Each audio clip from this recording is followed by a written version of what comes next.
Hi guys, welcome back to my channel. ఈరోజు మనం మిరపకాయ బజ్జీలు చేస్తాం. మిర్చి బజ్జీలోకి మనము కొంచెం స్టఫింగ్ చేసుకున్నాము. దాంట్లో కొంచెం నువ్వుల పొడి, ఉప్పు, వాము, నిమ్మకాయ వేసుకొని కలుపుకోండి. నేను నిమ్మకాయ వేసుకుంటున్నాను, చింతపండు కూడా వేసుకుంటారు చాలామంది. నేను నిమ్మకాయతో స్టఫింగ్ చేసుకున్నాను. మిర్చి బజ్జీకి బ్యాటర్ ప్రిపేర్ చేసుకుందాము. ఇందులో శనగపిండి, కొద్దిగా బియ్యం పిండి, ఉప్పు అండ్ వామ్ కూడా వేసుకుందాము. బియ్యం పిండి ఎందుకు వేసుకున్నామంటే బజ్జీలు అనేవి క్రిస్పీగా వస్తాయి.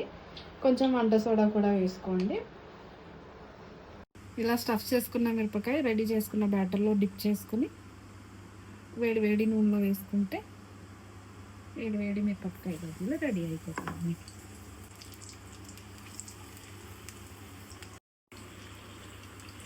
ఇలా బాగా వేగిపోయాక ఆయిల్లో నుంచి తీసి పేపర్ వేసుకున్నాము. పేపర్ నాప్కిన్ ఉన్న ప్లేట్లో తీసుకుని ఎక్సెస్ ఆయిల్ అయిపోయాక తినడం.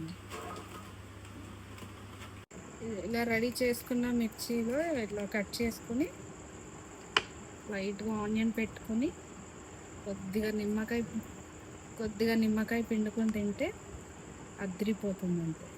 Thank you for watching. Follow for more. Please do like, share, subscribe. Thank you.